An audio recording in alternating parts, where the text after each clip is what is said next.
ইটা কার মাথা লেখছত বেটা? তোরা কইছিনি হতা লেখতে? স্যার যেটা পারছি যার হতা লেখছি। তোরা আম্মার কল্যাণী লেখছ তগুন। আচ্ছা তোরা আম্মারে ডাক দে, তোরা আম্মায় পড়বা আজকে ওগুন। স্যার বাদ দিলেন স্যার। ডাক দে বেটা, সকাল দে ডাক। হাজির জনাব।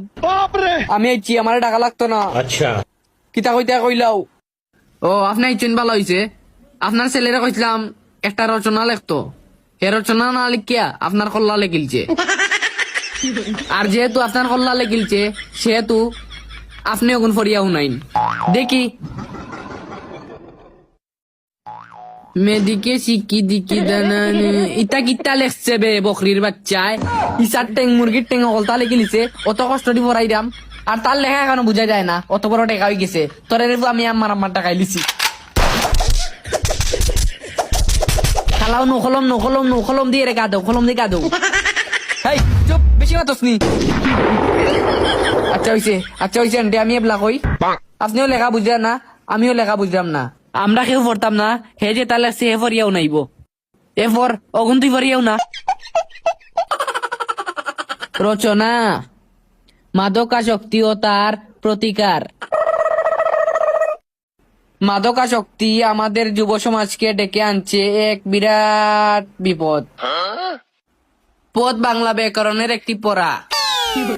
পদ দুই প্রকার, এক দেখিয়া চলা পথ, আর দুই না দেখিয়া চলা পথ। পদ নিয়ে একটা গানও আছে, এই পথ যদি না শেষ হয়। সব তারও শেষ আছে, কিন্তু আমার কষ্টর কোনো শেষ নাই। কষ্ট নিয়ে একটা গানও আছে, আমি কষ্ট পেতে ভালোবাসি। আর ভালোবাসা হইলো গ্যাসের মতো, দেখা যায় না। আবার গ্যাসও বালাবাদ দুইটাও আছে। अच्छा কিন্তু পেটও গ্যাস হইলে পেটও বেদনা করে। কিন্তু আমার প্রিয় তোমার লগে মোবাইলে চাট করলে আমার শান্তি লাগে। প্রিয়তমা একটা বাংলা সিনেমার নাম। সিনেমার নায়ক সাকিব খান। সাকিব খান বাংলাদেশের মেগা স্টার। স্টার নামে একটি সিগারেটও আছে, তার নাম লাকি স্টার। আর আমার বন্ধুর আমার নামও লাকি।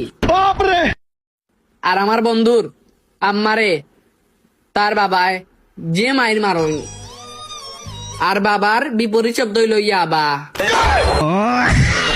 আর ইয়াবা হলো একটি মাদক। অতএব